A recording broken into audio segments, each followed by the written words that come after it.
strategy is here if they're going to maybe double pull. They both look very low, very strategic here. I didn't think there. Yep, I didn't think there was no a grip grip. made. Yeah, it's going to be a Penalty restart for and Nicki. a penalty. Yes. It was well played by Vanessa.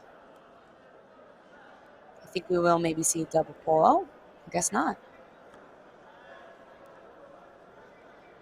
Vanessa has a great passing style where she stays at a distance, and then once she's smashing, man, she is smashing. So she kind of like shoots in and out of the guard. It's really nice to see.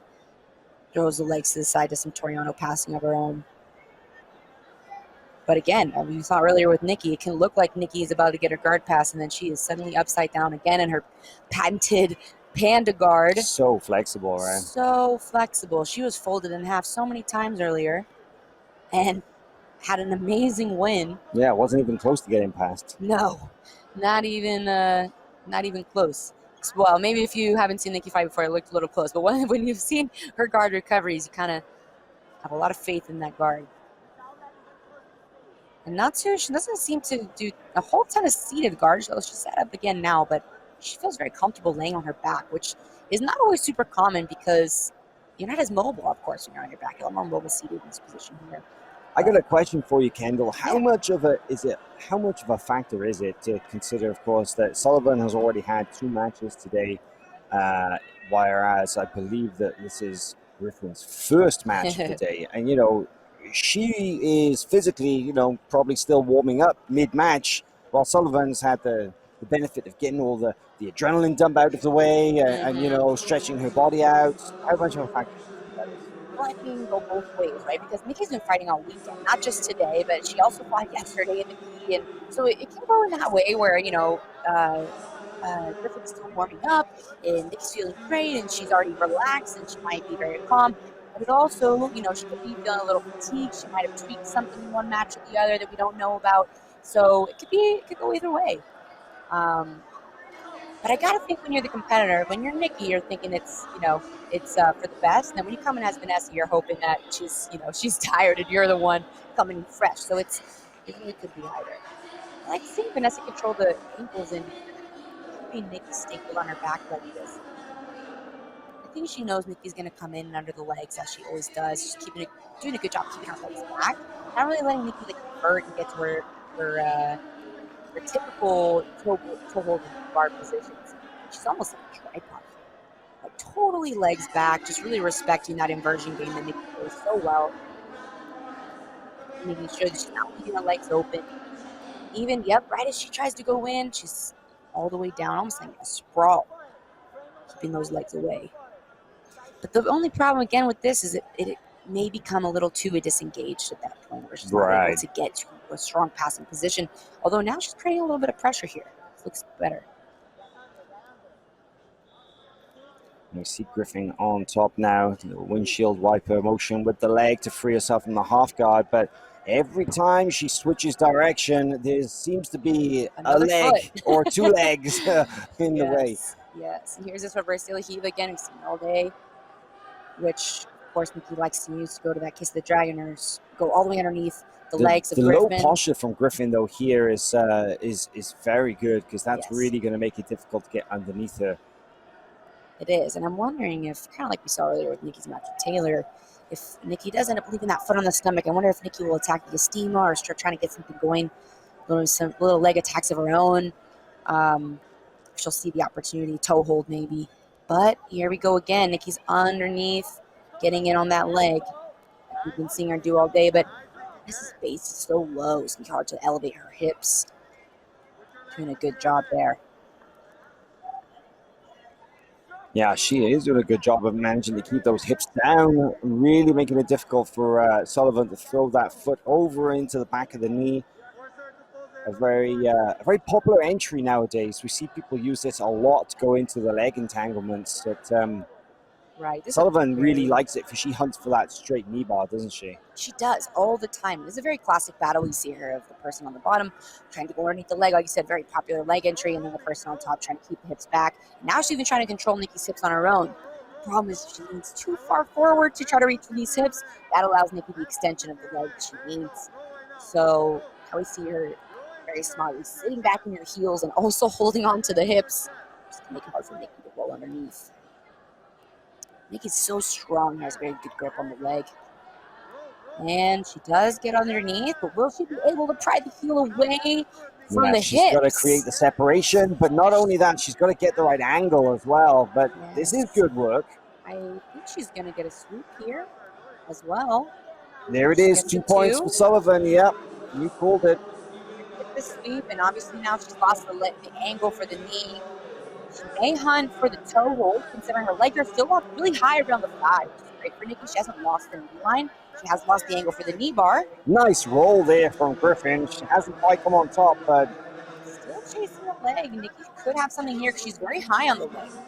She's not like low around the knee or the shin. So it's not lost. It's not long gone. But but Griffin will get 2 points once she frees her leg for coming back on top in the sweeping position. And then she will be in the lead because Sullivan has a penalty. So if she does get that leg free, she's going to be in the lead with the battle. Yep, the referee has given 2 points. So 340. And Nikki's a really experienced, strong competitor, so she knows the penalty situation. She knows she needs to get a submission, get an advantage, or come back on top for the Still going for this leg, though. She's going to be there. And she gets the 2 again. So now we're in this teeter-totter position, although not in a 50-50 teeter-totter. We're in a knee bar teeter-totter now. But I wonder if she'll... She's in the lead on top again. She may switch it up. Oh, looks like she will. There we go. Oh, no, she goes for the back. Well, I think that was smart by Griffin in completely disengaging from that leg game, because now all she needs to do is score, which she does. And look at that. A passing or a back position. And now she is clearly in the lead and in a very strong position indeed. She is, but look at Nikki all the way under again. It's like no matter where you go, the legs will find you. That was a statement, though, wasn't it? Just sitting up like that into the double leg and dumping Sullivan back down onto the mat. That was definitely a statement. Look at how Nikki's using her toes. She was using her toes in the bicep, almost like a spider guard, and her toes like gripped around the arm. That was really interesting. But yes, I do think that was a big statement. It was aggressive. It was a strong takedown, and then as we know, she's in the lead with the penalty. We do still have 2 minutes and 15 seconds, so we could see another sweep from Nikki. It's definitely possible, or Griffin may end up with their head top pressure here and make it a little difficult for Nikki to get underneath the legs like she did earlier. Now on the other side, chasing the leg again, which again, she may not finish the leg, but she has done 2 sweeps from this position today, and off-balancing Sullivan, getting her onto her other side of her leg. She's going to want to pull that heel to her face with a knee bar rather than just pulling it back to the thigh if she can reach for it. Still plenty of time to work, but I think that actually, look at this. The figure fouring her legs, Griffin has managed to hide her leg, but actually, no, this re-roll was going to expose it again. But yeah, but that was very smart because now Nikki can grab that heel, extend it, go for the knee bar, the toe hold. And it may be enough to keep her base strong to not get swept for the next minute and a half, or minute and 15 seconds. Yeah, that was an intricate little leg battle going on. Very subtle, but crucial in defending that knee bar and maintaining this lead. 1 minute remaining in this match here, the semifinal of the Absolute Division.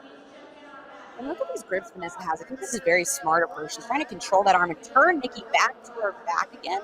And so she's not allowing her to get her gable grip around the leg, which is going to make a big difference. She's going to need that gable grip to elevate that leg over her chest.